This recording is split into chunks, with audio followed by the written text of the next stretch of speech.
আপনাদের চট্টগ্রাম এলাকার কোনো এক মা, একটা মাত্র ছেলে, 25 বছর বয়স ছেলেটা মাকে কোনোদিন মা বলে ডাক দেয় না, মার কথাটাই শুনতে পারে না, মার চেহারাটাই দেখতে পারে না। আচ্ছা, এরকম আচার আচরণ যদি কোনো সন্তান মায়ের সাথে করে, বলুন তো মার মনে ব্যথা আছে কিনা? আচ্ছা, আজকে মাহফিল থেকে যদি বাড়িতে যায় ডাক মারে, মা মা, এতদিন আমি বুঝতে পারি নাই, মা মা, মা গো মা, দরদি মা। আচ্ছা, এই ডাকগুলি 25 বছর পরে যদি কোনো সন্তান মারে দেয়, বলুন তো মা খুশি হবে না বেজার হবে? মা দেখবেন সকালবেলা ঘুম থেকে উঠেই আশপুরুষী মহিলাদেরকে বলবেন, খালাম্মা, চাচি আম্মা, আপা, শুনছো আজকে 25 বছর পরে আমার পোলাটা কেমনে যে আমার আজকে মা কইয়া ডাকলো, এই ডাকটা শোনার পরে আমার কলিজাটা একবারে ঠান্ডা, এমনকি 25 বছরের ব্যথা এক ডাকে দূর হয়ে গেছে। আমার আল্লাহ বলেন, আরে দুনিয়ার মানুষ, একটা মায়ের মতো দরদি যদি একটা ডাকে 25 বছরের ব্যথা অন্তর থেকে দূর করে দিতে পারে, একটা মায়ের চাইতে কোটি কোটি গুণ দয়া আমি আল্লাহর বেশি। আমার নবী বলেন, জান্নাতের টিকিট দিলাম রে, জান্নাতের চাবি দিলাম। ওরে মুসলমান, এবার খুঁজে নাও তোমার স্থান কোথায়। আল জান্নাতু তাহতা আকদামিল উম্মাহ। রাসূল বলেন, স্থানটা হলো তোমার মার পায়ের নিচে। বলুন, কার পায়ের নিচে? কোন মা? যে মা সন্তানেরা বাড়িতে আসে না, রাত্র 12টা বাইজা গেছে, মহল্লার সবাই ঘুমায়া গেছে, মা দরদি দরজাটা খুইলা উঠানের কিনারে দাঁড়ায় থাকতো। একটা গাছের পাতা যদি পড়তো গো, মা ভাবছে আমার বাবা নিয়ে আইছে, একটা চিৎকার মেরে ডাক মারে, বাবা আইসুলি। আমি মায়ের কলিজা ঠান্ডা করবানি। কন্ত মা ছাড়া সন্তান বাড়িতে না আসা পর্যন্ত আর কি কেউ দরজা খুলে বসে থাকে? রাসূল বলছে, এই মার পায়ের তলে জান্নাত। মার পায়ের তলে দেওয়ার অর্থ হলো সন্তানের জন্য মার মতো দরদি। কথা আছে, মা মরলে বাবা জানে কি হয়। হ্যাঁ, এনে দিছে না, কারণ কোন জানা বিপদ হইরা বিক্রিও করে লাইতে রে। আমার এক চাচা আসিল, বেচারা চাচি মরছে, পরে পোলাপান বাড়িতে বাড়ি করে দিয়া বাড়িঘর সব বেচ্ছা। আচ্ছা, কোন মা পোলাপান বাড়িতে বাড়ি করে দিয়া বাড়িঘর বেচছে এমন কোন ইতিহাস কেউ জানেন? বাড়িঘর বিক্রি করে সন্তানকে খাওয়াইছে, কিন্তু তারপরে আর কিছু নাই, বাচ্চাগুলো বুকে লইয়া রাস্তায় রাস্তায় ঘুরে হাত পাতে, যেই জিনিসটাই পায় বাচ্চার মুখে দেয়, মা না খায়া ঘুমায়। আমার নবী বলেন, উম্মতেরা রে, এই মার কলিজায় আঘাত দিও না, এই মারে কষ্ট দিও না। এই মারে যদি কষ্ট দাও, এই মার যদি ব্যথা দাও, এই মারে যদি দুঃখ দাও গো, নামাজ পড়ে, রোজা করে, হজ করে, যাকাত দিয়ে, দান করে, মসজিদ করে, মাদ্রাসা করে, ওয়াজ করে, মক্কা মদিনার ইমাম সাহেব যদি হও গো, আল্লাহর জান্নাতে তোমার জায়গা হবে না। আরে মা বাবার কথা মতো যে জন চলে না, কন্যা, মা বাবার কথা মতো যে জন চলে না, আল্লাহ নবীজির দয়া তার পাবি না। আরে আল্লাহ নবীজির দয়া। মা বাবাকে দুঃখ দিলে নামাজ রোজা যাইবি ফলে, মা বাবাকে দুঃখ দিলে নামাজ রোজা যাইবি ফলে, মার কোলে যায় আঘাত দিলে খুদা সহে না, মার কোলে যায় আঘাত দিলে খুদা সহে না, আল্লাহ নবীজির দয়া তার পাবি না। হাইরে আল্লাহ নবীজির দয়া। ভাইসাব, কার কলিজায় আঘাত দিলে আল্লাহ রাসূলের মায়া পাবেন না? আরো জোরে কন। কোন মা? দেখবেন 5টা 7টা সন্তান যদি থাকে, কি বলেন, 5টা 7টা সন্তানের মা আছে না আমাদের দেশে? ওদিন কুমিল্লা মাহফিল করতে গেলে এক মুফতি সাহেব, মুরব্বী মানুষ, জিগাইলাম, হুজুর কেমন আছেন? ভালো। ছেলে মেয়ে কেমন? ভালো। হুজুর ছেলে মেয়ে কতজন? হাসে, কয় না। আরে কতজন কন না? আমার ছেলে মেয়ে হুজুর 20 জন। আমি কই, পরিবার পরিকল্পনার অফিসাররা যা আপনারা লাগাল হয়েছে না মিয়া, তাইলে ভারত ফড়াই লইলে। কই না হুজুর, ঠকি নাই তো, 14 জন ছেলে 6 জন মেয়ে, 14 জন ছেলে, এর মধ্যে বড় বড় অফিসার। আমি 4 জনকে সৌদি আরব বউ সহ পাঠাই দিছি, বিরাট বড় বড় চাকরি করে, বাড়ি করলাম কুমিল্লাতে, বাড়ি করলাম ঢাকাতে, এইভাবে হিসাব দিতেছে। কি করেন? আসলে ঠগে নাই, বাচ্চা হইলেই যে খাউন হবে না। আচ্ছা কন্ত, মানুষের সৃষ্টি করার দায়িত্ব কার হাতে? রিজিকের দায়িত্ব কার হাতে? এইদিকে আমার আলোচনা না, এইদিকে কোনো কথা কানে নিবেন না। সব কিছুর মালিক বানায়া রাখবেন কাকে? আসুন আগেবারে আল্লাহুম্মা সাল্লি সাইয়্যিদিনা মাওলানা মুহাম্মদ ওয়া আলা মাওলানা বালাগাল উলা বিকামালিহি কাশাফাদ দুজা বিজামালিহি হাসনাতে জামিউ খিসালিহি সাল্লু। আচ্ছা 6টা 7টা সন্তানের মা আছে না? দেখেন মা কি করে, দেখেন কোন মার পায়ের নিচে জান্নাত, কোন মার পায়ের নিচে জান্নাত। মা দেখবেন রাত্রের বেলা বাচ্চাটা সন্ধ্যার সময় ঘুমায় গেছিল, একটা বাচ্চা মাইজলাটা আর কি, মাইজলা পোলাপান মাঝে মাঝে কিন্তু খুব দেইরা থাকে, ভাত খাইতে পারে, ঘুমাই গেছে। রাত 10টার সময় মা খালি বিছানায় ঘুমাইছে, শরীরটা একটু গরম হয়েছে, লেফ গায়ে দিয়ে ঘুমাইছে। এমন টাইমে মাইজলাটা ঘুমের তুইটা কান্দা শুরু করছে। মাঝি গায়ে এত রাইতে কান্দস কে? কেড়ে জিগাইলো কান্দে কে? লেফের ভিতরের থেকে বাইরে গেছে গা। আরে কি হইলো? দাঁড়ায় সেটা কান্দা শুরু করছে। কেড়ে জিগাইলো কান্দে, এর লেগে হের জিদ আরো কি। অনেক সময় দেখেন না, বাবাই থাপ্পড় দিছে, দাদি আইছে আদর করতো, আচ্ছা বাড়ে না কমে? আবার যখন বাবাই গেটাই না ধরছে, দুষ্টামি করস কে বেটা, এলাকায় তো একটা থাপ্পড় দিছি। এরপরে দেখবেন আস্তে আস্তে কান্দা থামছে। কি কোন দাদির আদরে কান্দা আরো কি।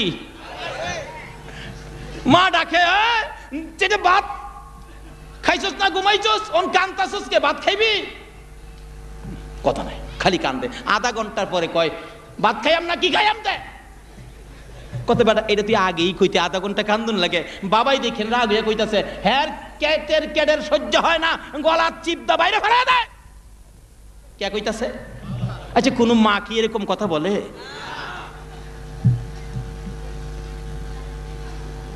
আধা ঘন্টায় এক পোলারে শান্ত করে বাদ দিয়া মা খালি আবার লেফের ভিতরে শুইছে শীতের রাত্র, এমনি আরেকটা চিৎকার মারছে, মায়া আর তোর কি হয়েছে? আমি তো প্রস্রাব করে দিছি। এরকম হইছিনি ভাই সাহেব? নাকি করেন নাই প্রস্রাব?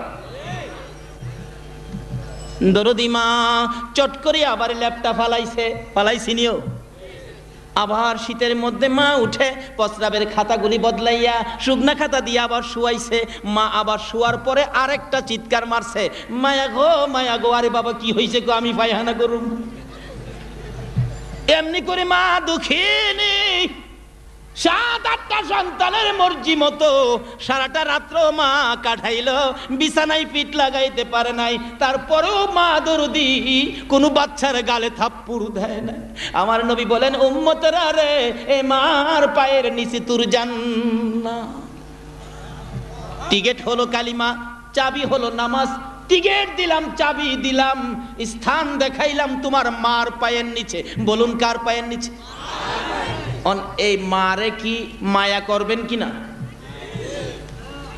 রাসূল বলছে, যার বাবা জীবিত আছে তার বেহেশতের একটা দরজা খোলা আছে, যার মাও জীবিত আছে তার বেহেশতের 2টা দরজা খোলা আছে।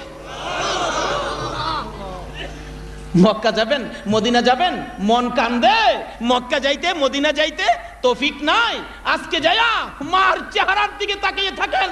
রাসূল বলছে, মক্কা মদিনার হজ কবুল হতে পারে, নাও হতে পারে, কিন্তু তোমার মা বাবার চেহারার দিকে তাকাইলে একটা কবুল 7টা উমরা হজের সওয়াব দেওয়া হয়ে যায়। সন্তানের বেলা এই দায়িত্ব, মারও তো দায়িত্ব আছে না? মারা তো সন্তানের দায়িত্ব আদায় করে না। সন্তান কোথায় আছে খবর নাই, মা কোথায় খবর নাই, এরকম বিধান না। নির্দেশ হলো, মা তুমি তোমার সন্তানগুলো কোথায়, এশারের নামাজ পড়ে বিছানায় শুইছি কিনা, রুমের মধ্যে আছে কিনা তুমি তালাশ করো। বলুন তো, যদি এইভাবে যদি মা বাবা গার্জিয়ান হয়ে সন্তানকে এই দায়িত্ব নিত, কারণ এই দায়িত্বটা তো মা বাবার সন্তানের জন্য আছে, আছে কিনা কোন তো? ওই যে ইব্রাহিম ছোটকালে জিজ্ঞেস করলেন তার মাকে, মা আমার রব কে? মারে জিগাই রব কে? মা কই ইব্রাহিম তোমার রব তো আমি। মা কই রব বলে আমি। আসলে একদিকে কথাটা একবারে মিথ্যা বলে নাই। রব শব্দের অর্থ হলো লালন পালনকারী। মা ছোটকালে লালন পালন করছেনি। মা কুলে থেকে পায়খানা করেন, করেন নাই? যেই পায়খানা করছেন ফুপু কাছে ছিল, কাপড়টা নাকি দিয়া দৌড় মারছে। খালাম্মা কাছে ছিল, কাপড়টা নাকি দিয়া দৌড় মারছে। বড় ভাই দৌড় দিল, বাবা দৌড় দিল। আচ্ছা কন্ত, এই পায়খানা করা বাচ্চাটাকে ফেলাইয়া মা কি কোনো দিকে দৌড় দিছে? মা দরদি বাবারে কোলে লইয়া বুকের মধ্যে চাপা দিয়ে ধরে ডাকতেছে, বাবা গো তোমার পায়খানায় তোমার ফুপুর নাকে গন্ধ লাগলো, তোমার খালার নাকে লাগলো, তোমার ভাইয়ের নাকে লাগলো, তোমার বাবার নাকে লাগলো, তোমার বোনের নাকে লাগলো। বাবা গো তোমার গন্ধে, তোমার পায়খানার গন্ধ আমি মার নাকে লাগে না।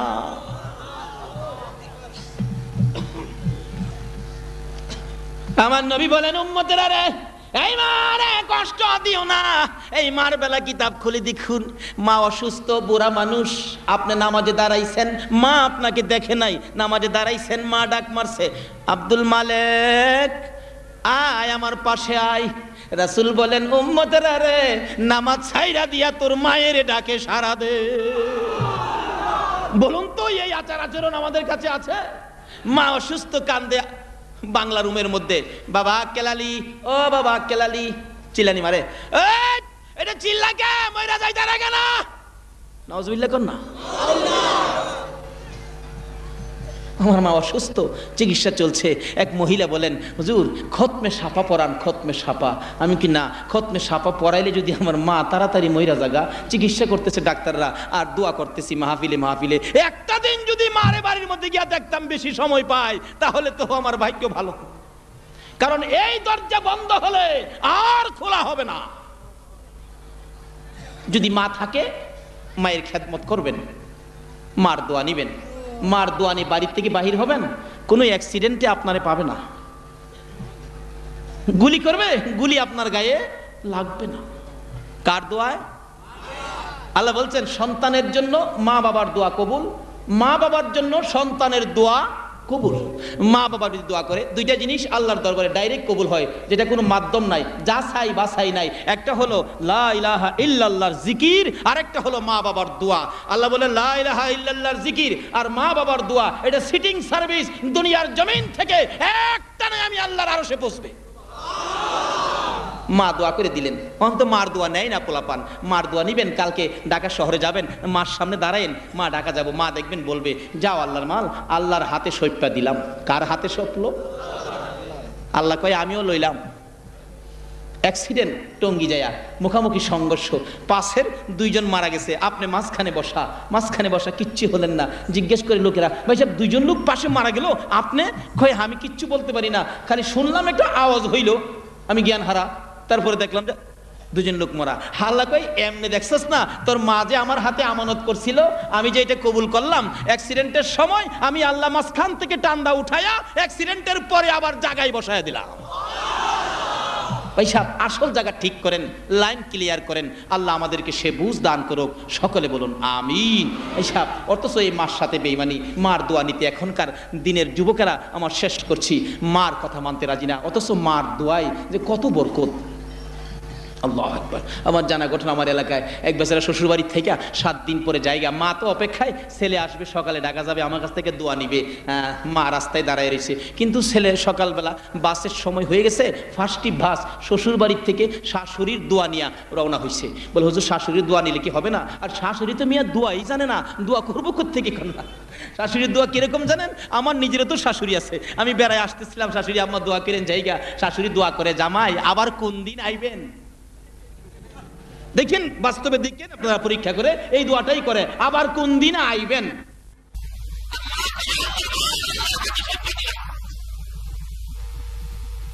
রাসূল বলছে এই মা পায়ের নিচে জান্নাত।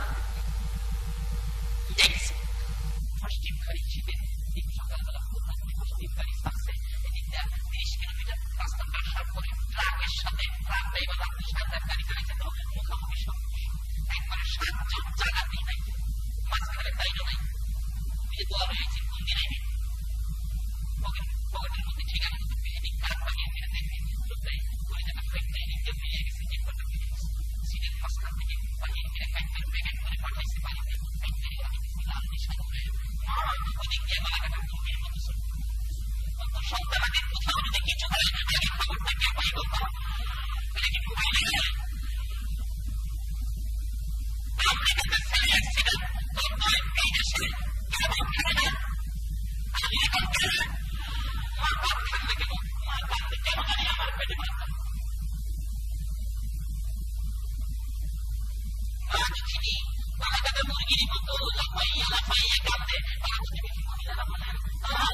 লাশ বাড়ির দিকে আসতেছে, কাইত্তার প্যাকেট বাড়ির কাছাকাছি আইসা ব্যানগাড়িওয়ালা জিগায় আব্দুল মন্নান মিয়ার বাড়ি কোনটা? একজনে বলেন ওই যে রাস্তার মধ্যে মহিলাটা কান্ধে রে, এলা মন্নানের মা লাগে। মা, কত মজা, একটা অক্ষর খালি মা। কয়টা অক্ষর? একটা অক্ষর মা। এই মার মধ্যে যে কত জিনিস, এটা ওয়াজ করতে গেলে 2 ঘন্টা দরকার। মাটার ভিতরে যে কি, মাটার ভিতরে মসজিদ, মসজিদ লিখতে কি লাগে? প্রথম অক্ষর। এই মর ভিতরে, এই মার ভিতরে মসজিদ, এই মর মধ্যে মাদ্রাসা, এই মর মধ্যে মুহতামিম, এই মর মধ্যে মুহাদ্দিস, এই মর মধ্যে মুফাসসির, এই মর মধ্যে মৌলানা, এই মর মধ্যে মক্কা, এই মর মধ্যে মদিনা, এই মর মধ্যে রে নবী মুহাম্মাদুর রাসূল।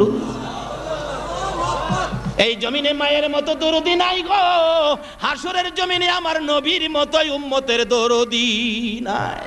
এই মরতাসির আমার মার ভিতরে। মা কান্দে কেন জানি, আমার কলিজা ছটফট করে, আগুন লাগতেছে, আগুন জ্বলতেছে। আমি আমার মন্নানকে মন ভরে দেখবো। লোকেরা যখন সরে গেলেন, দূরে দূরে সরে গিয়ে রাস্তা করে দিলেন, দুঃখিনী মা দৌড়াইয়া যাইয়া মন্নানের দিকে তাকাইয়া দেখে রে রক্তে লাল হয়ে আছে, জিহ্বাটা বাহির করে দিছে।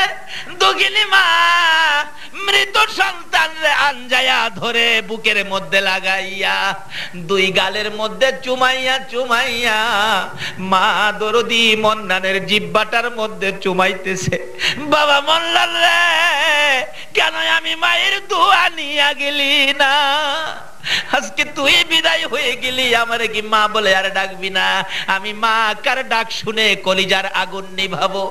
মরা ছেলে বুকে লইয়া, মৃত ছেলে বুকে লইয়া মা কান্দে। শাশুড়ি দূরে দাঁড়াইয়া নাকে কাপড় দিয়া রাখছে। যেই মা মৃত ছেলে বুকে লইয়া কান্দে গো, এই মার কলিজায় যারা আঘাত দিয়েছো, নামাজ রোজা হজ যাকাত মক্কা মদিনার ইমাম হইয়াও আল্লাহর জান্নাতে জায়গা হবে না। আমার আল্লাহ বলেছে নবীর কথা মানো। নবী বলেছে কালিমাটা বেহেশতের টিকেট, নামাজ বেহেশতের চাবি। উম্মতেরা রে, টিকেট লইয়া চাবি লইয়া কই যাবি? যারে তোর মার পায়ের নিচে যা, তোর মায়ের পায়ের নিচে তোর জান্নাত। আল্লাহ বলেছে নবীর কথা মানার জন্য। নবী বলেছে মায়ের পায়ের নিচে জান্নাত। বলুন কার পায়ের নিচে? এই মায়ের খেদমত করা দরকার আছে কিনা? এই মাকে কষ্ট দিলে নবীরে পাবেন? এই মাকে যদি দুঃখ দেন নবীর শাফায়াত নসিব হবে? নবী বলছে তোমার মায়ের পায়ের নিচে জান্নাত। বলুন কার পায়ের নিচে? আর একটু জোরে কোন? কোন মা? যেই মার পেটে থাইকা মারে 10টা মাস জ্বালাইছেন। 2-3 মাস তো মা কিছু খাইতেই পারছে না, খাইলেই বমি করে দিত। মা মরার মতো হয়ে গেছে। এরপরও কি কোনো মা সন্তানের আশা ছাইরা দিছে? বাচ্চা পেটে, মা ঠিক মতে শুইতে পারে না, বসতে পারে না, দাঁড়াইতে পারে না, কত কষ্ট মা। তার সাথে সাথে কোনো মা এমন একটা সন্তানের মুখ দেখার আশায় জীবন চলে যায়, যায় কিনা কোন তো? সন্তান প্রসবে, ডেলিভারিতে অনেক সময় মা মারা যায় না? এত কষ্ট মা, জীবন দেয় মা, তারপরেও মা সন্তানের আশা ছাড়ে না। আমার নবী বলেছে, উম্মতেরা রে, যতই ইবাদত করো, যতই আমাকে ভালোবাসো, যতই টুপিদারি পাঞ্জাবি লাগাও, মসজিদ বানাও, মক্কা বানাও, মদিনা বানাও, তুমি যতই ঈদে মিলাদুন নবী করো না কেন গো, যদি এই মারে কষ্ট দাও, আমি নবীর শাফায়াত নসিব হবে না। কোন মা? যে মা আপনার আমার মতো একটা সন্তানের মুখ দেখতে যায়া কোন মা জীবন দিছে। আমার জানা ঘটনা, আমি যখন ইমামতি করি একটা ঘটনা ঘটছিল। কি ঘটনা? একটা গরিবের মেয়ে, বাচ্চা হবে, 3 দিন পর্যন্ত প্রসব ব্যথা, কিন্তু পয়সা নাই, গরিব মানুষ তো, চিকিৎসা করার কোনো ক্ষমতা নাই। 3 দিন পরে মহিলাটা অজ্ঞান হয়ে গেলেন, মৃত্যুবরণ করবেন। এমন মুহূর্তে ওই মহিলাটার মা মসজিদের দক্ষিণ পাশের জানালার মধ্যে দাঁড়ায় আসরের সময় কাঁদতেছে আর বলতেছে, হে আমার মহল্লাবাসী মুসল্লিরা, আপনাদের কাছে আমার মেয়েটার জন্য হাত বাড়াইছি, আমার মেয়েটার জন্য জীবন ভিক্ষা চাই, আমার সাহায্য দেন, আমার মেয়েটারে বাঁচাই। আল্লাহ বলছেন, কোন অসহায় মানুষ যদি এইভাবে হাত বাড়ায়, আল্লাহর রাস্তায় সাহায্য চাই, এই হাতের নিচে দিয়া আমি আল্লাহর কুদরতি হাতটা বাড়ায় দেই। কিন্তু কই, কেউ দিল না, কেউ কিছু কইলও না। মেয়েটা অবশেষে কাঁদতে কাঁদতে অসহায় বাড়িতে চলে গেলেন। মাগরিবের নামাজের পরে সালাম ফিরাইয়া বললাম, আচ্ছা মেয়েটা যে হাত বাড়াইলো, গরিব মানুষ, এরকম বিপদ, জীবন মরণ সমস্যা, আপনারা তারে কিছু সাহায্য দিলেন না, আর কিছু না দিলেন, একটা মুখের কথা দিয়াও সান্ত্বনা দিতেন, তাও করলেন না। এক মুরব্বী দাঁড়ায়া কয়, হুজুর, কার জন্য কে রোজগার করে রাখছে? আচ্ছা বলুন, যত রোজগারই আপনি করছেন, কবরে যাওয়ার সময় কি 10টা টাকা নিতে পারবেন? পারবেন নিতে? কিভাবে নিবেন? কবরে যাওয়ার সময় যে পোশাকটা পরায়, এই পোশাকটার মধ্যে কোনো পকেটের ব্যবস্থা আছে? আমরা তো টাকা পয়সা রাখার জন্য বুক পকেট দেই, সাইড পকেট দেই, আবার কেউ কেউ এদিক দাও দেয়, তাই না? টাকা পয়সা নিবার লেগে, রাখবার লেগে। কোন তো কবরে যাওয়ার সময় যে পোশাকটা আমরা পরি, তার মধ্যে কি কোনো পকেটের ব্যবস্থা আছে? কিচ্ছু নিতে পারবেন না। মুরব্বী কয়, কার জন্য কে রোজগার করে, কার রোজগার কে কারে দেয়? আমি বললাম, ঠিক আছে, অসহায় মানুষ, হাত বাড়ো দিলেন না। মাগরিবের নামাজের পরে সালাম ফিরে বললাম, এই মহিলাটার জন্য মহল্লায় আমি ভাইরুমু, আমি ইমাম সাহেব, কেউ আমার লগে যাবেন? ইংরেজি শিক্ষিত একটা লোক, হাই স্কুলের শিক্ষক, উনি বললেন, হুজুর আমি যাব আপনার সাথে। দুইজনে মিলে এশারের আজানের আগ পর্যন্ত 35 কেজি চাউল 750 টাকা উঠাইয়া পাঠাইলাম, যাও দিয়ে আসো। বলো তাড়াতাড়ি হসপিটাল পাঠাইতে, টাকার জন্য মরবে না, চিকিৎসার জন্য মরতে দিব না, হায়াত নাই, মরে যাক, কোনো আপত্তি নাই, আমি ইমাম সাহেব দেখব। এই টাকার চাউলগুলি পায়া তারা যে খুশি, সকাল বেড়াই সরকারি হসপিটালে পাঠাইছে। আমি মক্তব ছুটি দিয়া গেলাম দেখার জন্য, কারণ মক্তব ছুটি দিয়া না গেলে তো, হ্যাঁ বুঝেন না কি কইব, হুজুর রাখছি তা করতো, কারণ হুজুরে কিছু কইতে গেলাম খুব সহজ। অথচ হুজুররা নাইবে নবী, একজন নাইবে নবী আলেম রাস্তা দিয়ে হাইটা গেলে এর বরকতে 40 দিনের জন্য কবরের আযাব বন্ধ হয়ে যায়। হেরারে কইতে বড় সহজ, এগুলি আর কইেন না। তবু গেলাম যাতে সুযোগ না পাই কোয়ার জন্য, মক্তব ছুটি দিয়ে গেলাম। যাই দেখি ডাক্তার খাড়া রয়েছে, গার্জিয়ান খাড়া রয়েছে। ডাক্তার সাহেব কি ব্যাপার? হুজুর, যেই সময় রোগী পাঠাইছেন একবারে শেষ মুহূর্ত, বাঁচানো যাবে না, তো কি করব? এখন কিছু করার নাই, তবে চেষ্টা করে দেখতে পারি দুইজনের একজন বাঁচানো যায় কিনা। যদি মা বাঁচাইতে চায় বাচ্চা মারা যাবে, বাচ্চাটা বাঁচাইতে গেলে মা মারা যাবে। এখন আপনারা কি করেন, কোনটা কি করব? ওই মেয়ের গার্জিয়ান বলতেছেন, ডাক্তার সাহেব বাচ্চাটা মাইরা মা বাঁচাইয়া দেন, বাচ্চা আল্লাহ দিবনে। এমন সময় দেখলাম মেয়েটা জ্ঞান হারা ছিল, জ্ঞানটা ফিরে চোখটা খুইলা চাইছে। কি বলল? আমার বাচ্চা মাইরা লাইব? চোখের পানি ছেড়ে দুইটা ঠোঁট নড়ে, কথা বলতে পারে না, কাঁদতেছে। ডাক্তার বলেন, কি যেন বলবেন মহিলাটা শুনি। মুখটার কাছে কানটা নিলে ছোট্ট ছোট সুরে বলে, ডাক্তার সাহেব প্রসব ব্যথার যন্ত্রণায় আপনার মা যদি আপনাকে মেরে ফেলতো, আপনি কি ডাক্তার হতে পারতেন? ডাক্তারও মা ভক্ত ছিল, ডাক্তার চোখের পানি ছেড়ে দিছে, না মাও তো আমাকে নিয়ে কষ্ট করছে। ডাক্তার গো, তোমার মায়ের মতো আমি 10টা মাস কষ্ট করেছি।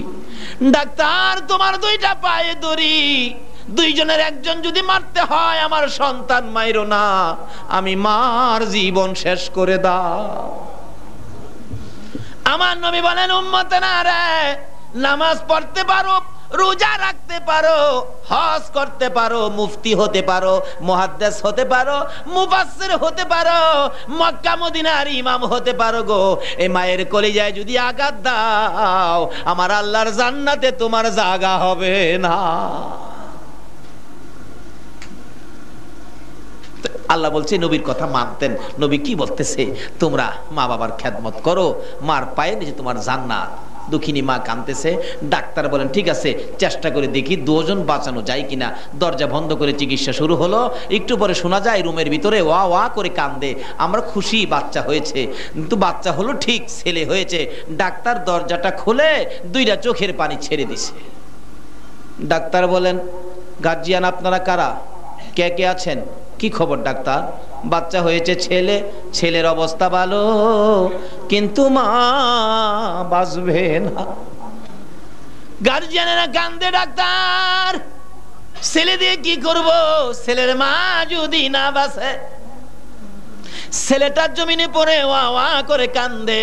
ছেলেটারে কেউ কোলে নেয় না, কেউ ধরে না, সকলেই খালি মহিলাটার দিকে তাকাইয়া তাকাইয়া কান্দে। অবশেষে দেখলাম মহিলাটা ইশারা করে বুঝাইতেছে, কথা বলতে পারে না, শেষ মুহূর্ত, কিছুক্ষণের মধ্যে মরে যাবে। ইশারা করে বুঝাইতেছে মা আমার সন্তানটা কোলে লও না গো মা, তোমরা যদি কোলে না নাও দাও আমার বাবা আমার বুকে উঠাইয়া দাও। কিছুক্ষণের জন্য যদি বাবারে বুকে নিয়ে মরতে পারি আমি মায়ের সকল স্বাদ মিটা যাবে। কিন্তু কথা তো বুঝাইতে পারে না, কেউ বুঝতেও পারে না। অবশেষে দেখলাম মহিলাটা নিজেই গায়ের জোরে ধাক্কাইতেছে, দুইটা হাত বাচ্চার দিকে নিতে, একটা ধাক্কা দিলে সামান্যটুকু সামনে বাড়ে। এইভাবে ধাক্কাইতে ধাক্কাইতে বাচ্চাটার কাছাকাছি হাত, মার কলিজা যেন ঠান্ডা। একটু পরেই বুঝি বাচ্চাটা ধরে বুকে নিতে পারবো। বাচ্চাটাকে হাত দেওয়ার আগে আগে দুঃখিনী মা বিদায় হয়ে আসা। আমার নবী বলেন উম্মতেরা রে, এই মারে জীবনে কষ্ট দিও না। এই মারে যদি কষ্ট দাও গো আমি নবীর শাফায়াত নসিব হবে না। আমার আল্লাহ বলেছে নবীর কথা মানো। নবী বলেছে এই মায়ের পায়ের নিচে জান্নাত। রে মা বোনেরা, তোমরা হয়তো আগে আমার নবীর খেদমতে হাজির হয়েছো, আজকে কেমনে তোমরা আমার নবীকে বুইলা গেলা গো, আমার নবীর ভালোবাসার থেকে দূরে সইরা গেলা গো। কেন তোমরা নবীর কথা মানো না? নবীর কথা মতো কেন তোমরা পর্দায় থাকো না? তোমার নাম কি? আমার নাম মরিয়ম, আমি ঈসা নবীর মা। আমার কথা শুনেন নাই আমেনা? কহ শুনছি তো। আপনি জান্নাতে শাড়ি পরে আসছেন? কহ শাড়ি পরে আসছি যে আজকে আখেরি নবী আসবে। হো জনগণ, ও নবীর উম্মতেরা, একটা অফিসার আসলে আর নির্বাচনের মিটিং হইলে মিছিল গেলে বালা বালা কাপড় পরা যায়, এখানে বিয়ে খাইতে গেলে নতুন কাপড় পরে। আর স্কুলের মধ্যে যদি আপনার সরকারি কোনো কর্মকর্তা আসে ছাত্রদেরকে নতুন কাপড় পরায় নেয়। আমার আল্লাহ কয় না, তোমার ঘরে যারা আসতেছে জান্নাত থেকে নবীর আগমনের উসিলায় আমি তাদেরকে নতুন কাপড় পরাইছি। বলুন তো আমরা সাধারণত নতুন কাপড় বৎসরে আমরা কোন দিন পরি? জোরে কোন কোন দিন? ঈদের দিন যদি নতুন কাপড় আমরা পরতে পারি, আল্লাহ যদি নবীর আগমনের দিন জান্নাতি মহিলাদেরকে নতুন কাপড় পরাইতে পারে, তাহলে এই দিনটারে কি ঈদের দিন বলা যাবে না? যারা ঈদের দিন হিসাবে মানে না তারা আমার আল্লাহর কোরআন বুঝে না। কি কন? ঈদের দিন নিজের পুলারে নতুন কাপড় পরাইতারো, আর আল্লাহ যে নবীর আগমনে জান্নাত থেকে নতুন কাপড় পরাইয়া মহিলাদেরকে পাঠাইলো, এইটা দেখো না? এই দিনটাই হলো ঈদে মিলাদুন নবী সাল্লাল্লাহু আলাইহি ওয়াসাল্লাম। পরিচয় দিলেন। কিছুক্ষণ পর আমেনা কয় আমি চুপ করে আছি, টেরও পাইলাম না। হঠাৎ দেখি একটা নূরের পুতুল, পূর্ণিমার চাঁদ, শুভে সাদেক মুহূর্তে দুনিয়ায় এসে সেজদায় পড়ে উম্মতি উম্মতি বলে রাসূল কাঁদতেছে। এই নবীর পক্ষে থাকা দরকার আছে কিনা কোন? দুনিয়ায় এসে সেজদায় পড়ে উম্মতের জন্য কান্দে, এটাই শেষ নয়। আমার নবীর জীবনী খুলুন, মা আয়েশা সিদ্দিকা রাদিয়াল্লাহু তাআলা আনহা বলেন, আমি একদিন নবীজিকে প্রশ্ন করেছিলাম, ইয়া রাসূলুল্লাহ, আপনি জীবনে কত জায়গায় মার খেয়েছেন, কোন দিনের মার আপনার কাছে বেশি কষ্ট লাগছে বলুন। আমার নবী আয়েশার দিকে মুখটা ফিরাইয়া দুইটা চোখের পানি জর্জর করে ছেড়ে ছেড়ে কান্দে, আয়েশা গো, তাইবের মায়ের কথা মনে হইলে আমার সহ্য হয় না।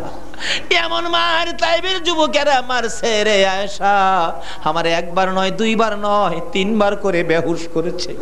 জ্ঞানটা ফিরলে আমার টাইনা দাঁড় করায় হাঁটতে বলে, আমি হাঁটতে পারি না, তারপরও আমারে পাথর মারে।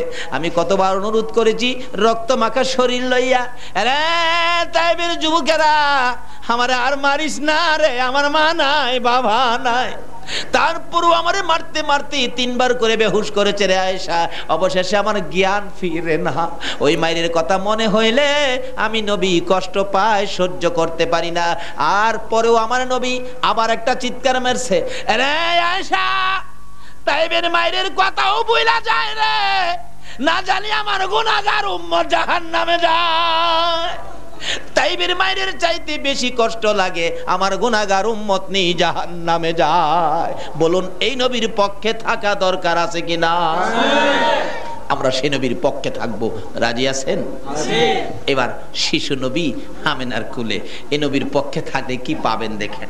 হামেনার কুলে কিন্তু আরবের প্রচলন ছিল, কোনো ভদ্র পরিবারের সন্তান হইলে নিজেরা লালন পালন করলে এটা ভদ্রতার খেলাপ, ইজ্জতের হানি হয়।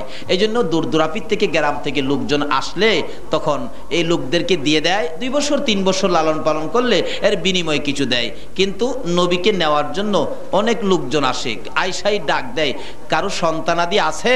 আমেনা কয় আছে। তার বাবারে পাঠাও। তার বাবা নাই। ও এতিম, এতিম নিব না, এতিম নিব না। ঘুমাই রয়েছেন আপনারা? এতিমের কথা শুনলে কি কয়? এতিম। আচ্ছা, যারা এতিম নিব লাভ হইব না লস হইব? এতিম নিয়েছিলেন কে বলুন তো? হালিমা। মেয়ে না পুরুষ? মহিলার ভাগ্যটাই তো ভালো। আল্লাহ কয়, জিবরাইল আমার বন্ধুরে মনে হালিমাই নিব। হালিমার বাড়ি কই? বাড়ি কই? ঘুমাই রয়েছে। বাড়ি বলে সোনারুঘাট। কি কইলো? বাড়ি সোনারুঘাট কইলো। হালিমার বাড়ি কই? সুদূর তায়েব দেশে। বাড়ি কই? তায়েব তো মরুভূমি, বালু পাথর, ফসল আদি হয় না। আল্লাহ কয়, জিবরাইল আমার হাবিব যেই জায়গায় যাবে এই জায়গায় ফসল না হলে আমার হাবিবের কষ্ট হবে। আমার হাবিব তায়েবে যাওয়ার আগে 70 মাইল পর্যন্ত তোর পাখাটা নিচে ডাবায়া দিয়া সব পাথর সরায়া ফেলাইয়া সমুদ্র থেকে নিচের পলি মাটি আইনা এই গর্তটা ভরপুর করে দেয়। নবীজি যাওয়ার আগে 70 মাইল এলাকা জুড়ে তায়েবের জমিনকে উর্বরা মাটি দিয়া সুন্দর করে দিলেন। নবী যাওয়ার আগে যেই বরকতের মাটি জিবরাইল আইনা আল্লাহর হুকুমে দিয়েছে, কিতাব বলেন সমস্ত পৃথিবীতে যদি কিয়ামত পর্যন্ত একদিন একটা বৃষ্টির ফোঁটা না পড়ে সমস্ত পৃথিবীর গাছগাছরা ফসলাদি পুইরা সাফ হয়ে যাবে, কিন্তু তায়েবের জমিনের ফসল পুরবে না। বরকতটা হলো নবী মুহাম্মদুর রাসূল। এই কিসিমের বরকত পাইলাম যে নবীর উসিলায়। আজকে সে নবীর কথা মানার জন্য আমার আল্লাহ বলেছে। বলুন এই নবীর কথা মানলে লাভ হবে না লস হবে? আসুন না, নবীরে নেন না। হালিমা ঘুরতেছে, গরিব মানুষ তো হালিমা। কেউ গরিব দেখে কাপড় টাপড় ভালো না, সোয়ারি যে একটা বিমাইরা হাঁটতে পারে না, উঠলে মানুষ পইরেই যাইবগা, এই জন্য কেউ হালিমারের সন্তান দেয় না। এদিক দিয়ে আমেনার সন্তান এতিম বলে কেউ নেয় না, আর হেদিক দিয়ে হালিমা গরিব বলে সন্তান কেহ দেয় না। 4 দিন 5 দিন 1 সপ্তাহ চলে গেছে। কোন কিতাব বলে 2 সপ্তাহ পর্যন্ত নবীজি মায়ের কাছে ছিল, কিন্তু কেউ নেয় না, তো কি করব। এবার হালিমা সকলের শেষে আইসা ডাকে, সন্তান আছে? আমেনা কয় আছে। তার বাবারে পাঠান। আমেনা কয় আর কই তারতাম না, বাবা নাই, এতিম। হালিমা কয় বুঝিছি, এতিম দেখাই বুঝি কেউ নেয় না। দাঁড়ান, স্বামীর সাথে পরামর্শ করি। স্বামী বাড়ির বাহিরে, স্বামী গো একটা সন্তান পাইছি, সন্তানটা এতিম, এতিম বইলা বুঝি কেউ নেয় না, লন খালি গিয়া লাভ কি? পরামর্শ কি করলো? নিয়ে যাই। হালিমা বলেন স্বামীর সাথে পরামর্শ করে এতিম নবী নেওয়ার জন্য রওনা হলাম। বাড়ির দিকে ঘরের দিকে যতটুকু আগায় ততই আমার মনে শান্তি আসতে থাকে। হালিমা বলেন ঘরের দিকে যতই যাই রে আমার কলিজা ঠান্ডা হইতে থাকে। ঘরের কাছাকাছি দরজাটায় যাইয়া দেখি একটা পূর্ণিমার চাঁদ উদয় হইয়া রইছে। হালিমা বলেন এত সুন্দর সন্তান জীবনে কোনোদিন দেখি নাই। দরজাটাই দাঁড়াইয়া আমার নবীর সুন্দর চেহারার দিকে তাকাইয়া তাকাইয়া আমেনা দাঁড়াইয়া রইছে। হালিমা গুনগুন করে ডাকতেছে, আমেনা গো তোমার কপাল আর আমার কপাল এক কপাল। তোমার সন্তান কেউ নেয় না, আমিও আমারে কেউ দেয় না। আজকে বুঝি এই সন্তান দুইজনে ভাগাভাগি করে নেব। আমার আল্লাহ বলেন হালিমা রে তোর কপাল আর আমেনার কপাল এক কপাল। কেমন কপাল? আমেনা ধন্য হয়েছে এই নবী পেটে লইয়া। হালিমারে তোর জীবন ধন্য হবে এই নবীরে দুধ খাওয়াইয়া। আজকে মা বোনেরা তোমাদের কপাল ধন্য হবে গো এই নবীর পক্ষে রাত্র কাটাইয়া। জোরে জোরে কোন সুবহানাল্লাহ। যারা নবীর পক্ষে রাত্র কাটাইতেছেন আপনাদের জীবনও ধন্য হয়ে যাবে। বলতেছিলাম এবার হালিমা বলেন আমেনা গো কই তোমার সন্তান আমি নিয়ে যাব। দরজাটাই দাঁড়াইয়া দেখে একটা পূর্ণিমার চাঁদ উদয় হইয়া রইছে। হালিমা ঘরের ভিতরে যাইয়া লম্বা ঘটনা টান দিয়ে টান্দা উঠাইয়া নবীজিকে কুলে নিলে। হালিমা বলেন নবীজিকে কুলে নেওয়ার সঙ্গে সঙ্গে দেখি আমার স্তনের দুধ ছিল না, শুকাইয়া গিয়েছিল। এই নবী কুলে নেওয়ার সাথে সাথে দেখি আমার স্তনের মধ্যে দুধের জোয়ার আইসা গেছে। হাই হাই হাই কি খুশি! ঘর থেকে বাহির হলে আমি দেখি আকাশের মেঘের টুকরায় আমার মাথার উপর ছায়া দিতেছে। আমার সুয়ারির কাছে যাইয়া দেখি সুয়ারিটা দুর্বল ছিল, শুকনা ছিল। যাইয়া দেখি মোটা তাজা হইয়া গেছে। সুয়ারির উপরে উঠে রওনা হলাম। কিছু দূর যাওয়ার পরে দেখি সামনে কিছু শত্রু দেখা যায়। তীর ধনুক বল্লম লইয়া বৈশা রয়েছে। কেন? হেরা তাওরাত জাবুর ইনজিল কিতাবে পাইছে রবিউল আউয়াল চাঁদে ঈদে মিলাদুন নবী হবে, নবী আগমন করবে, এই পথে তায়েবে যাবে। এই নবী যদি বাইচা থাকে আমাদের মাতবুরি শেষ, কাজী নবীরে শেষ করে লামু। তারা তীর ধনুক বল্লম লইয়া রাস্তায় দাঁড়ায় রয়েছে। হালিমা দেখে সামনে বিপদ। হালিমা বলেন আমি তখন কি করব? আমি আমার কুলের শিশু নবীর দিকে চাই, আবার আকাশের দিকে চাই। কি করব? অবশেষে কি করব? নিরুপায় হইয়া শিশু মুহাম্মদের কাছে বিচার দিলাম। বাবা গো ও শিশু নবী সামনে বিপদ দেখা যায়, তোমার কাছে বিচার দিলাম। হালিমা কয় একথা বলার সাথে সাথে দেখি শিশু নবী আমার কুল থেকে আকাশের দিকে চাইছে। চাওয়ার সাথে সাথে দেখি একটা মেঘ জমেছে আকাশে। মেঘের থেকে সাপ বিচ্ছু বৃষ্টি হইয়া এই লোকগুলিকে শেষ করে দিছে। আমার আল্লাহ বলছে যে নবীর জন্য সব বানাইছে, তোমরা এ নবীর কথাগুলি মানো। এ নবীর কথা মানতে গেলে প্রথম নাম্বারে রাসূল বলছে আসসালাতু মিফতাহুল জান্নাহ, নামাজ বেহেশতের। আবার বলছে আল জান্নাতু তাহতা আকদামিল উম্মাহাত, তোমার মায়ের পায়ের নিচে বেহেশত। এবার নবীকেও ভালোবাসেন, মুফতি মুহাদ্দিস মুফাসসির বড় আলেম হয়ে গেছেন, কিন্তু মার সাথে ভালো ব্যবহার করেন নাই। বলুন তো বিপদে রাসূলকে পাবেন?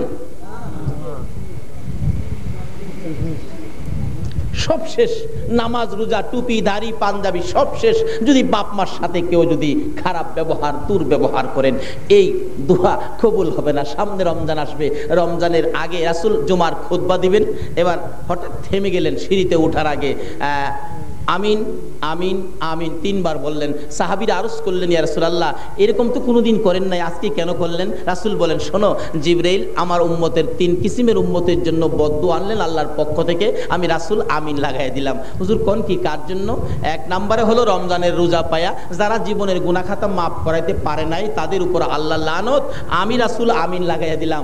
2 নম্বর হলো মা বাবা, দুজন বুড়া হয়ে গেছে অথবা দুইজনের একজন আছে বুড়া হয়ে গেছে, বাপ মার খেদমত করে যারা জান্নাত খরিদ করতে পারে নাই তাদের উপরে আল্লাহর লানত। রাসূল বলছেন আমিন। 3 নাম্বার হলো আমি রাসূল না হইলে জগতের কিছু হতো না। আমি নবীর নাম শোনা মাত্র যারা দুরূদ শরীফ পড়বে না তাদের উপরে আল্লাহর লানত। রাসূল বলছেন আমিন। এখন 3 কিসিমের আমিনের মধ্যে আমরা কে কে আছি এবার দেখুন, তাহলে সব শেষ হবে।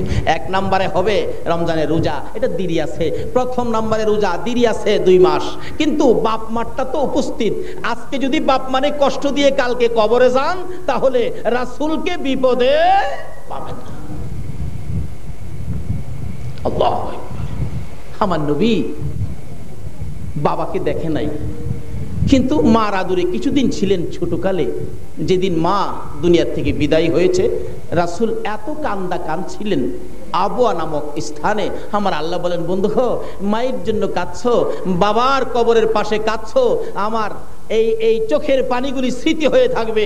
তোমার উম্মতেরা যদি এইভাবে কেউ মায়ের কবরে বাবার কবরে কান্দে, আমি কথা দিলাম 1 ফোঁটা চোখের পানি দেখাইতে পারলে আমি তাদের মা বাবার কবরের আযাব আমি মাফ করে দিব। এই শিক্ষা দিলেন কে? আমার রাসূল। কারণ নবীর কথা মানার জন্য বলছে। এমন কি আমার আল্লাহও নবী যদি কোনো দাবি করে, আমার আল্লাহও নবীজির কথা মানে কিনা বলুন তো? অবশ্যই মানে, যেহেতু যে নবীর কথা মানার জন্য আল্লাহ নিজেই ঘোষণা দিয়েছেন। আজকে বাপ মাকে যারা কষ্ট দিয়েছে, যদি এমন কেউ থাকেন আজকে ক্লিয়ার করেন, বাপ মার মনে কষ্ট দিয়ে নামাজ হবে না, রোজা হবে না, হজ হবে না, পাগড়ি টুপি পাঞ্জাবি যত কিছু করেন, মা বাবা যদি আপনার প্রতি অসন্তুষ্ট থাকে আপনার জিন্দেগি বরবাদ, আপনার সব বরবাদ হয়ে যাবে। এক হাজী সাহেব 39 বার হজ করতে গিয়ে আরাফাতের ময়দানে 40 বারের মাথায় হজ করতে গিয়ে কাঁদতেছে, খোদা গো আমার কি ভাগ্য, আমি 40 বার হজ করতে পারলাম, আরাফাতের ময়দানে আসলাম, আমার কি ভাগ্য। গায়েবী আওয়াজ হইতেছে, হাজী 40 বার কেন, হায়াত যদি 40 বছর পাও আর 40 বছর যদি তুমি হজ করো, তোমার একটা হজও কবুল হবে না। কাঁদতেছেন, ব্যাপার কি, কেন হবে না? আবার গায়েবী আওয়াজ হয়েছে, হাজী তুমি একদিন তোমার মার সাথে সাধারণ একটা জিনিস নিয়ে কথা কাটাকাটি করে মারে লাঠি মাইরা ঘরের বাইরে ফালাইয়া দিছিলাম। তোমার মা কলিজা ফাটা কান্না, কানতে কানতে জিহ্বাটা বাহির করে কলিজাটা ফাইটা দুনিয়া থেকে বিদায় হয়ে একটা বিচার আমার দরবারে দিয়ে গিয়েছিলেন, এই হাজী 40 বছর 40,000 বার যদি তুমি হজ করো, এই মার কলিজায় আঘাত দিয়ে কবরে যদি যাও, এই মার কাছ থেকে ক্ষমা নিতে পারো নাই, 40,000 বার হজ করলেও তোমার হজ আমি আল্লাহ কবুল করব না। কেন? রাসূল বলেছে মায়ের পায়ের নিচে জান্নাত। আর মায়ের চেহারা বাবার চেহারার দিকে কেউ যদি একবার মায়ার নজরে তাকায়, একটা কবুল 60টা উমরা হজের সওয়াব দেওয়া হয়। এক সাহাবী বলেন, ইয়া রাসূলুল্লাহ আমি যদি বারে বারে তাকাই, রাসূল বলছেন একদিনের মধ্যে তুমি যদি 70 বার মতান্তরে 100 বার তাকাও, রাসূলের কথা 100 কবুল হজের সওয়াব দেওয়া হবে। আর এই রাসূলের কথা মানার জন্য আমার আল্লাহ বলেছেন, তাহলে আমাদের জীবন ধন্য হবে। এবার একটু হিসাব করে দেখুন, মা বাবার সাথে কার ব্যবহার গন্ডগোল আছে? তাহলে নামাজ রোজা হজ জাকাত মাহফিল, নামাজ রোজা হজ জাকাত মাহফিল, টুপি দাড়ি পাঞ্জাবি মুফতি মুহাদ্দিস মুফাসসির কিচ্ছুই কাজে লাগবে না, সব বরবাদ হয়ে যাবে। যদি রাসূলের কথা মতো ওই বাপ মার সাথে যদি রাসূলের কথার বাইরে কোনো আচার আচরণ করা হয় তাহলে সব বরবাদ হয়ে যাবে। আমি অনুরোধ রাখবো আজকের এই শেষ মুহূর্তে, শেষ নবীর উম্মত, শেষ রাত্র, মাহফিল শেষ, শেষ পর্যায়ের পুরস্কারের বাজেট আপনারা নিয়ে যাবেন, এই আশা আমি এখন করব আল্লাহর দরবারে। কাজী রাত্র শেষ হয়ে গেছে, আমি আর সময় বাড়াইতে চাই না। আল্লাহ যেন আমাদেরকে কবুল করেন। ইয়া নবী সালাম আলাইকা, ইয়া রাসূল সালাম আলাইকা,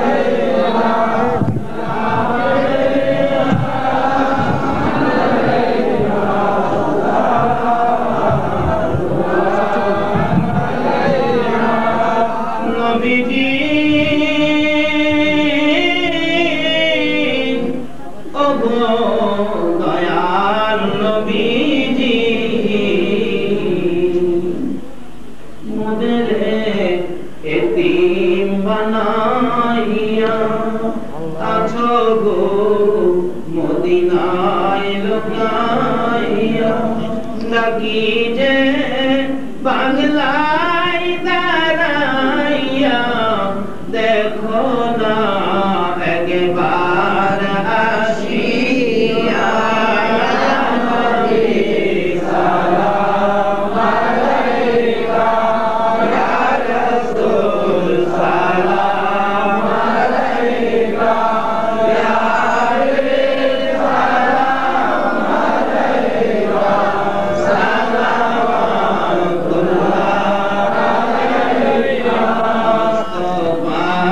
জানে রহমত পেলা গো সালাম সময় বজ में हिदायत पेला गो सलाम अलगने सबसे पहले अपना नूर बनाया उस नूरे अनूर पेला गो सलाम मुस्तफा जाने रहमत पेला गो सलाम शमे बज में हिदायत पेला गो सलाम गौसुल आजम इमाम तो का का गौसुल आजम इमाम तो का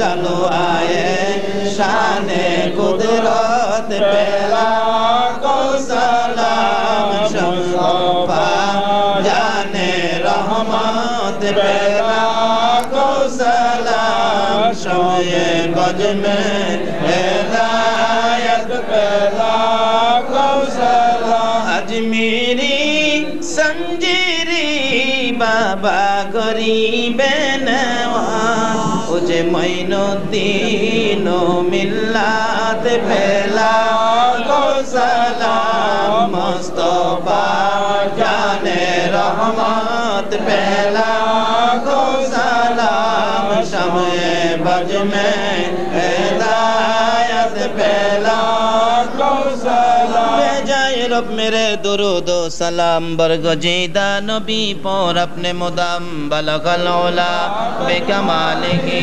कशफत तुजा बिजमालिही असनत जमिया আসুন দোয়া করি সকলেই দোয়ায় শরীক হন আল্লাহুম্মা আমিন আমিন ربنا ظلمنا أنفسنا وإن لم تغفر لنا وترحمنا لنكونن من الخاسرين رب ارحمهما كما ربياني صغيرا رب العالمين জান্নাতের বাগানে বসে জান্নাতি মেহমান নিয়ে হাত বাড়াইছি মাবুদ রবিউল আউয়াল চাঁদ যেই নবী না হইলে জগতের কিছুই হতো না যে নবীর প্রেমে সব বানাইছো যেই নবীর উপর তুমি ফেরেশতাদেরকে নিয়ে দুরূদ ও সালাম প্রেরণ করতেছো ঈমানদারদেরকে ডেকেছো আজকে রবিউল আউয়াল চাঁদে তোমার পছন্দের তোমার ডাকের ঈমানদারদেরকে নিয়ে দুরূদ ও সালাম মদিনা পাঠাইলাম গো আল্লাহ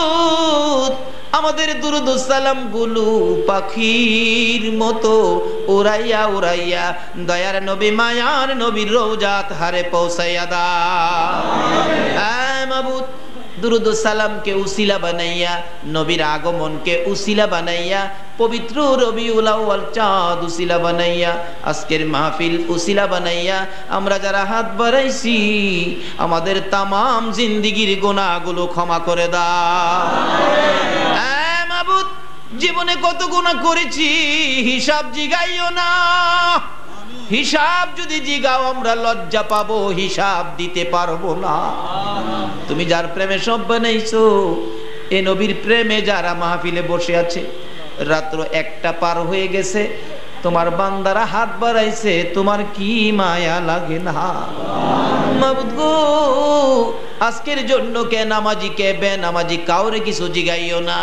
কে নেককার কে গুনাহগার কে মেয়ে কে পুরুষ কে যুবক কে বুড়া কাউরে কিছু কইও না নবীর আগমনের উসিলায় আমাদেরকে maaf করে দাও আয় মাবুদ জীবনের গুনাহ মাফের আশার দরখাস্তের পর আরেকটা দরখাস্ত করি তুমি কিন্তু রাগ হইও না এই মাহফিলে এত রাত পর্যন্ত যারা কষ্ট করে বসে হাত বাড়াইছে আমি জানি না রে কার মনে জানি কি আগুন জ্বলতেছে কার মনে জানি আগুন মানাই রে কার মনে জানি আগুন বাবা নাই গো আল্লাহ আমি নিজেও মায়ের অভাবী হয়ে গেছি আমার মতো মায়ের অভাবী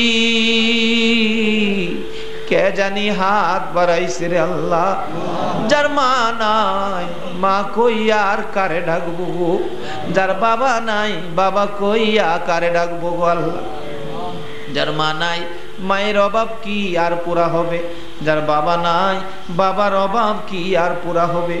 একটা ছেলে ৬-৭ বছর বয়স, সিলেট থেকে মাহফিল থেকে আসবো, বাস স্ট্যান্ডে দাঁড়াইয়া কান্দে, পিছনে আরেকজন মুরব্বি দাঁড়াইয়া দাঁড়াইয়া কান্দে। জিজ্ঞেস করলাম, মুরব্বি ছেলেটা কান্দে কেন? জানতে চায়, ছেলেটা কান্দে কেন বলুন? মুরব্বি কান্দে আর বলে, হুজুর এই বাস স্ট্যান্ডে অ্যাক্সিডেন্টে তার বাবা মারা গেছে। হুজুর গো, এই জায়গাটার মধ্যে তার বাবার লাশটা পড়েছিল, এদিন থেকে আজকে 7 দিন হয়ে যায়, সকাল থেকে সন্ধ্যা পর্যন্ত এই রাস্তাটার উপর দাঁড়াইয়া বাবা বাবা কইয়া কান্দে। আপনি কি পারেন না বুঝাইতে? দাদা বলেন না, হুজুর পারি না দাদা হইয়া বুঝাইতে, আপনি একটু বুঝাইয়া দিয়ে যান না। আমি ধরে বললাম, বাবা হায়াত নাই, মরে গেছে, অ্যাক্সিডেন্ট, বিপদ, কাঁদলে লাভ হবে না, বাড়িতে যাও। ছেলেটা আমার গলায় ধরে ডাকে, হুজুর। সকল ছেলেরা আব্বু আব্বু কইয়া ডাকে গো, আমার কানে যখন আব্বু ডাক লাগে আমি সইতে পারি না, বিধায় আমার বাবা যেখানে মরেছে এখানে দাঁড়াই আব্বু আব্বু কইয়া কান্দি। হুজুর আমার আব্বুকে কেন আমার আল্লাহ নিয়ে গেল? আমি কি জীবনে আর আব্বু কইয়া ডাকতে পারবো না? এই বাবার অভাবী কে জানি হাত বাড়াইছে, যার মা নাই গো, মায়ের অভাবী কে জানি হাত বাড়াইছে। একটা মায়ের অভাবী কি করে নিজে দেখেছি।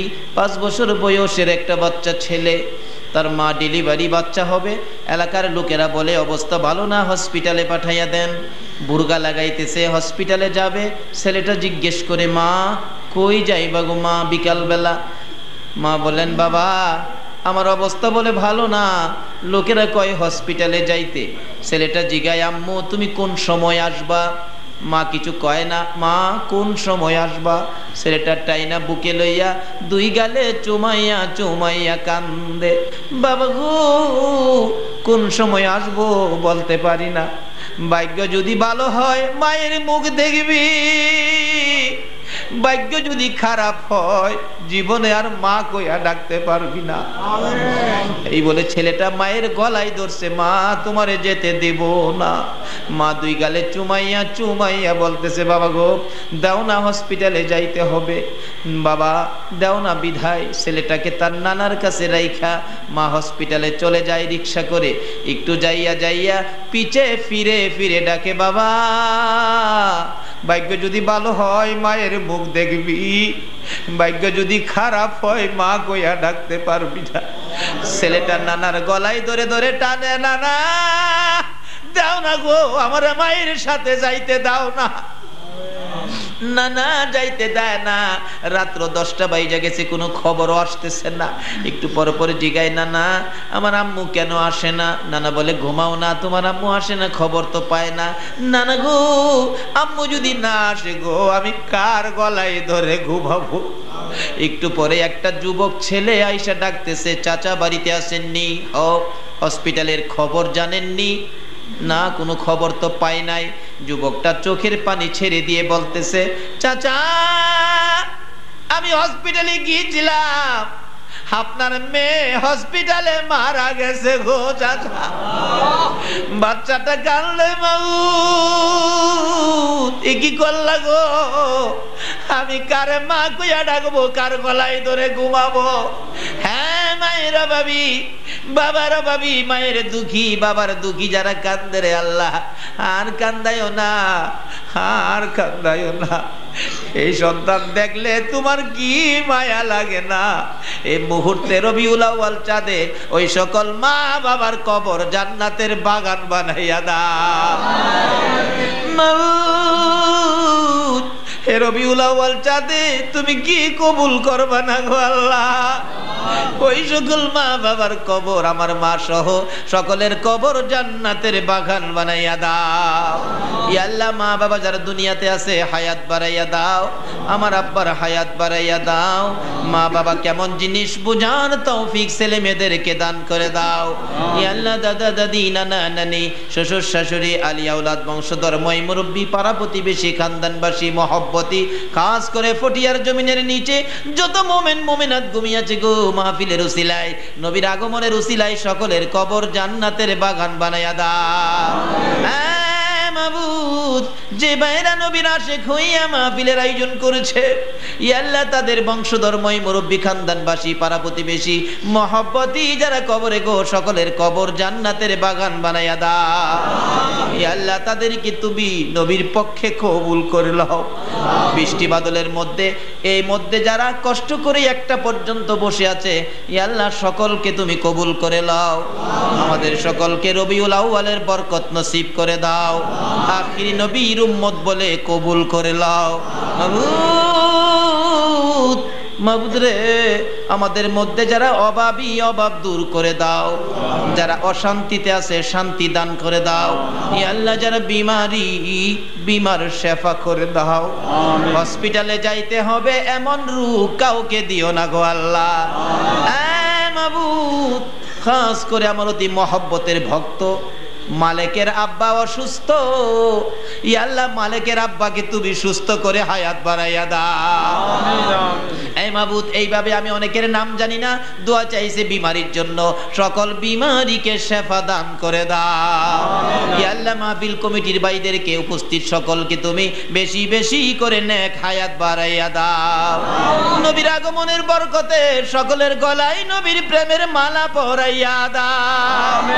ইয়া আল্লাহ সকল তুমি নবীজির স্বপ্নের দিদার দেখাইয়া দাও। ইয়া আল্লাহ আমাদের মধ্যে যারা নামাজি নামাজ কবুল করে লও, যারা নামাজ পড়ে না নামাজের বুঝ দান করে দাও। ইয়া আল্লাহ যারা ব্যবসা করে ব্যবসায় বরকত দাও, যারা চাকরি করে পদোন্নতি দান করে দাও। যারা মদিনা যাওয়ার পাগল, পাখির মতো উড়াইয়া মদিনা লইয়া যাও গো আল্লাহ। মদিনা না দেখাইয়া এই মাহফিলের কাউকে তুমি আজরাইলের হাতে তুলে দিও না। ইয়া আল্লাহ মা বোনদেরকে রাবিয়া বস্তির মতো বানাইয়া দাও। কাল কিয়ামতে খাতুনে জান্নাত ফাতেমা তুজারার সাথে হাসর নসিব করে দিও গো আল্লাহ। এই মাহফিলের সকলকে তুমি আফত বিপদ আযাব গজব অ্যাক্সিডেন্ট বালা মুসিবত শয়তানের শয়তানি দুশমনের দুশমনি হইতে বাঁচাইয়া রহমত বরকত শান্তি দ্বারা ভরপুর করে দাও গো আল্লাহ। এই মাহফিলের আয়োজন যারা করেছে, মাহফিলে যারা সাহায্য সহযোগিতা করেছে, বুদ্ধি পরামর্শ দিয়েছে, ঈদে মিলাদুন নবীর পক্ষে যারা একটা পর্যন্ত কষ্ট করেছে, সকলকে তুমি কাল কিয়ামতে নবীর গুদারায় উঠাইয়া ফুলসিরাতের ফুল পার করে দিও গো আল্লাহ। নবীজির হাউজে কাউসারের পানি পান করাইও। নবী যেই জান্নাতে থাকবে গো, ওই জান্নাতের পাশের জান্নাতি বানাইয়া দিও গো আল্লাহ। ইয়া আল্লাহ যারা লেখাপড়া করে লেখাপড়ায় বরকত দাও, যারা পরীক্ষা দিয়েছে দিবে কামিয়াবি দান করে দাও। যারা বিদেশ থাকে সহি সালামতে রাখো, যারা বিদেশ যাবে মনের আশা পুরা করে দাও। ইয়া আল্লাহ খাস করে আহলে সুন্নাত ওয়াল জামাতের সকল ভাইদেরকে তুমি হায়াত বাড়াইয়া দাও। ইয়া আল্লাহ সুন্নি উলামাগণকে তুমি হায়াত বাড়াইয়া দাও। ইসলামী ছাত্র সেনা তুমি কবুল করে লও। ইসলামী ফ্রন্ট তুমি কবুল করে লও গো আল্লাহ। মাবুদ, আমার নবী যে সমাজ কায়েম করেছে, যে রাষ্ট্র কায়েম করেছে, ইয়া আল্লাহ আহলে সুন্নাত ওয়াল জামাতের উদ্যোগে, জামাতের চেষ্টায়, আহলে সুন্নাত ওয়াল জামাতের চেষ্টায় ইয়া আল্লাহ নবীর দেখানো রাস্তা আবার ঘরে ঘরে তুমি পৌঁছাইয়া দাও গো আল্লাহ। মাবুদ গো, শান্তির ইসলাম শান্তির বাগানে কবুল করে লও গো আল্লাহ। ইয়া আল্লাহ বিশ্বজুড়ে মুসলমানদের উপর বিপদ, সকল মুসলমানকে তুমি হেফাজতে রাখো গো আল্লাহ। মাবুদ রে, মাহফিল শেষে যারা যেখানে যাবে সহি সালামতে পৌঁছাইয়া দিও গো আল্লাহ। যতগুলো দরখাস্ত করলাম মাহফিলের উসিলাই, দুরুদ ও সালামের উসিলাই, নবীর আগমন রবিউল আউয়াল চাঁদ, তোমার বন্ধুর আগমনের উসিলাই আমাদের সবগুলো দরখাস্ত কবুল আর মঞ্জুর করো গো আল্লাহ। মাহফিল শেষে যারা যেখানে যাবে সহি সালামতে পৌঁছাইয়া দিও গো আল্লাহ। ওয়া সাল্লাল্লাহু তাআলা আলা খায়রি খালকিহি মুহাম্মাদিন ওয়া আলা আলিহি ওয়া আসহাবিহি আজমাইন বিহাক্কি লা ইলাহা ইল্লাল্লাহু মুহাম্মাদুর রাসূল।